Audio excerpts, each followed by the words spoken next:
Hoje é dia de ficar em casa, mas também é dia de contação de histórias. As de hoje são dedicadas a todas as pessoas que estão com a sua caderneta de vacinação em dia. A primeira delas está nesse livro de fábulas de Esopo. Entre árvores. Os mais belos frutos. Cada árvore, a romanceira, a macieira e a oliveira, se gabava de produzi-los. Criou-se uma discussão. Uma sarça da vizinhança entrou na briga. Ora, minhas amigas, não vamos perder nosso tempo discutindo. Quando os melhores se entredevoram, os insignificantes fazem tudo para parecer importantes. A segunda história está nesse livro, Parábolas que Transformam Vidas, organizado pelo padre Marcelo Rossi. Um senhor de idade avançada estava cuidando de uma planta, com todo carinho, quando um jovem aproximou-se dele e perguntou: "Que planta é esta que o senhor está cuidando?" "É uma jabuticabeira", respondeu o senhor. "E ela demora quanto tempo para dar frutos?" "Pelo menos uns 15 anos", informou o senhor. "E o senhor espera viver tanto tempo assim?" indagou, de forma irônica, o jovem. Não creio que viva mais tanto tempo, pois já estou no fim da minha jornada", disse o ancião. "Então que vantagem você leva com isso, meu velho?" "Nenhuma, exceto a vantagem de saber que ninguém colheria jabuticabas se todos pensassem como você." Duas histórias bem curtinhas que falam sobre árvores, relacionadas a três coisas importantes, segundo dizem, a se fazer na vida: plantar uma árvore, ter um filho e escrever um livro.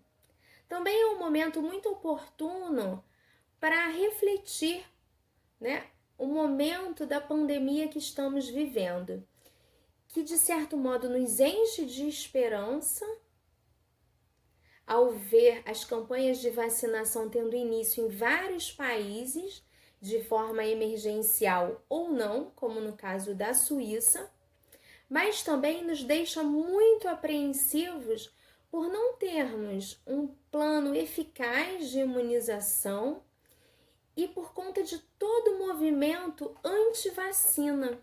E aí eu tenho essa seringa aqui um tanto quanto desproporcional para pensar sobre isso. O que leva as pessoas a desacreditarem uma vacina? Existem vários tipos de vacinas, em relação à Covid-19. Com vírus enfraquecido, inativo, com vetor viral, com ácido nucleico, à base de proteínas, mas todas elas têm o mesmo objetivo, a mesma forma de atuação. Atuam de forma preventiva, vão estimular o corpo a produzir anticorpos e criando assim, uma memória imunológica. Então, ao entrar em contato novamente com aquele micro-organismo, o corpo já sabe como se defender. E eu vou compartilhar uma leitura que eu vou iniciar, História das epidemias. Mas eu ressaltei aqui um trecho do primeiro modelo de vacina, referente à varíola. Sempre foi um dos males mais temidos entre as famílias europeias. Era a principal causa de mortalidade infantil, obrigando muitos a se felicitarem não com o nascimento dos filhos, mas quando estes sobreviviam à doença.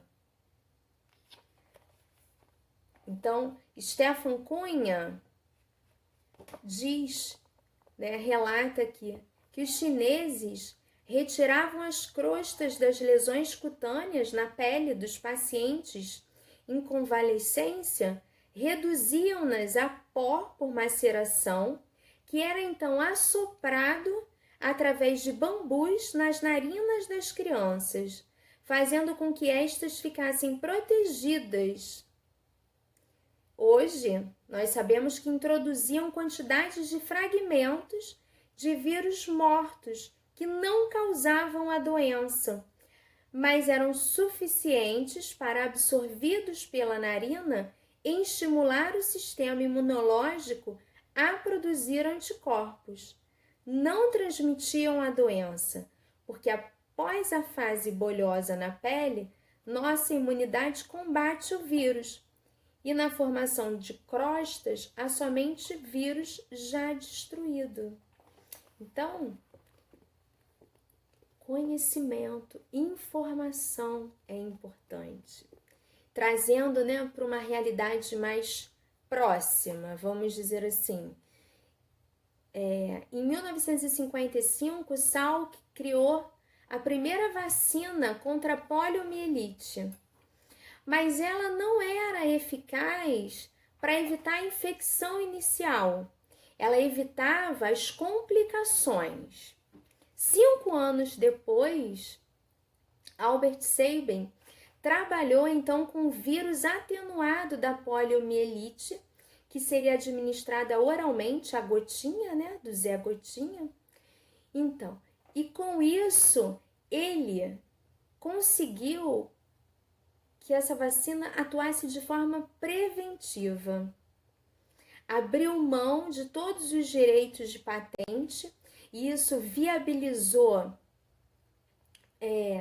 a imunização de crianças em todo o mundo contra a poliomielite, que é a paralisia infantil. Então, daí a associação com a história da jabuticabeira. É preciso pensar nos frutos de nossos atos e também de nossas omissões. O que acontece com uma criança que ainda não tem autonomia se seus pais, por exemplo, não seguirem os esquemas de vacinação, os calendários de vacinação? Ao invés de discutir como as árvores, o decisivo é entrar em contato com a fonte interior da vida, agradecendo o fruto incomparável que amadurece em cada um de nós. Então, informação é poder. E aí eu vou trocar um pouco aquelas frases, vou modificar. Se não plantou uma árvore, cuida das árvores que existem. As gerações futuras vão agradecer por poderem comer jabuticabas, romãs, maçãs.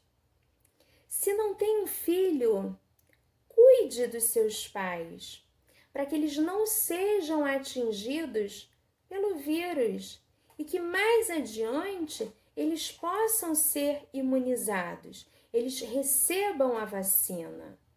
Se ainda não escreveu um livro, leia, porque é informação que vai salvar as pessoas, principalmente da ignorância. É esse conhecimento que vai fazer com que isso seja parte da solução.